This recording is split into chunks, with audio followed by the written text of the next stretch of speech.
नमस्कार। हम जानेंगे कि क्या नाम जप में गिनती का होना ज़रूरी है। अक्सर हम माला जपते हैं ना, एक माला, दो माला या जो भी अपना संकल्प होता है हम माला जपते हैं, या फिर 10 बार 11 बार जैसा जो जिसने बताया या जिसके पास जैसा टाइम हुआ उस तरह से हम गिनती करके जपते हैं। तो गिनती करना या बिना गिनती के जपना, दोनों में क्या ठीक है और क्या गिनती करना ज़रूरी है, आज हम इसको जानते हैं। तो देखिए, हमारे मस्तिष्क का एक वे होता है। जैसे अगर हमने सोचा कि हमें ये काम करना है, इतना करना है, तो ये चीज़ हमारे दिमाग में बैठ जाती है और फिर हम उस काम को करते हैं। और अगर हम ये नहीं बनाते, गोल नहीं बनाते, तो कभी कभी ऐसा होता है कि हमारा मस्तिष्क भटक जाता है। हमारा मस्तिष्क आराम खोजता है हमेशा कि चलो विश्राम में रहें, काम करना कम चाहता है। तो अगर हम गिनती से माला जपते हैं तो हम एक माला ज़रूर पूरी करते हैं। एक माला का मतलब 108 बार नाम का जप। और एक माला जब हम पूरी करते हैं, और कभी कभी ऐसा भी होता है कि हम संकल्प लेते हैं कि हमारी अमुक कामना पूरी हो जाए, हम इतना माला जपेंगे, या कोई ऐसे ही बिना संकल्प के ही रोज़ 2 माला 4 माला जितनी उनकी इच्छा होती है जपते हैं।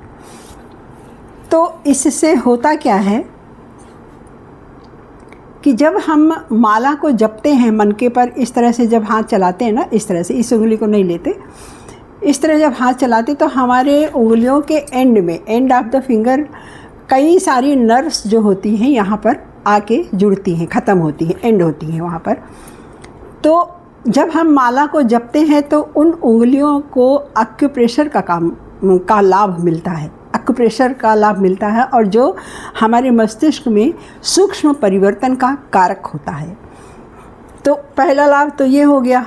और दूसरा ये होता है कि जब हम एक संकल्प लेकर के नाम जपते हैं, रोज़ जपते हैं, तो धीरे धीरे ये होता है, एक समय ऐसा आता है कि हम बिना माला के भी जपते चले जाते हैं। हमारे मन में उस समय एक समय ऐसा आता है कि हमारे मन में अनायास मानसिक जाप चलने लगता है, लेकिन वो समय धीरे धीरे आता है, थोड़ा समय लगता है उसमें।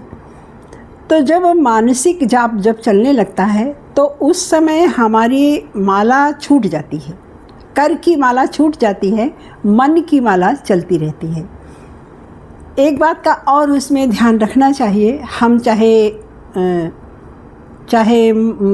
गिनती से जाप करें या मन से जाप करें, दोनों ही जाप में हमको एकदम सीधा बैठना चाहिए। हमारी रीढ़ की हड्डी एकदम स्ट्रेट होनी चाहिए।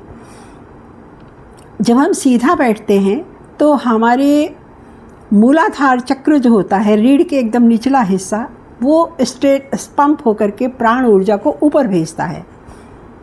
तो जब हम सीधा बैठते हैं तो हमारी प्राण ऊर्जा मस्तिष्क में आती है, यहाँ पर आती है, और इससे हमारी पीनियल ग्लैंड जो हमारी खुशी को जो बनाती है, खुशी का रसायन जो बनाती है, पीनियल ग्लैंड एक्टिव हो जाती है और वो जागृत हो जाती है। जागृत होने से उसके क्या होता है, हमारा तेज बढ़ता है, हमारा नॉलेज बढ़ता है, और हमारा ध्यान भी बढ़ता है, हमारा फोकस बढ़ता है, हमारी समझ बढ़ती है इससे। तो जब प्राण ऊर्जा जब मस्तिष्क की तरफ, ऊपर की तरफ जब प्रवाहित होती है, तो इससे हम हमेशा एक फोकस में रहते हैं, एक आनंद की अवस्था में रहते हैं। उस समय जब प्राण ऊर्जा ऊपर आती है, हमारा सबकॉन्शियस माइंड जो होता है वो जागृत अवस्था में आ जाता है, हमारी समझ बढ़ती है, हमारी दुनिया वही रहती है, दुनिया वही रहेगी, लेकिन हमारा देखने का, सोचने का, सुनने का, समझने का नज़रिया बदल जाता है। और जब नज़रिया बदल जाता है तो हम खुश रहते हैं, हमारा मन भी पूरा विश्राम में रहता है। हमारे मस्तिष्क पर एक चमक मस्तिष्क में एक सूक्ष्म परिवर्तन आता है, चेहरे पर तेज आ जाती है, आँखों में एक चमक आती है, जो एक ऐसी आँख होती है जो आप सीधा किसी को देख करके कुछ कह दे तो वो टाल नहीं सकता। तो इस ज्ञान को हमारे प्राचीन ऋषियों ने खोज लिया था और वो मानसिक जाप में रहते थे। तो मानसिक जाप के बहुत फ़ायदे हैं अगर हम कर सके तो। अगर नहीं कर सकते हैं तो गिनती से शुरू करें, मानसिक जाप तक पहुंच जाएंगे। धन्यवाद।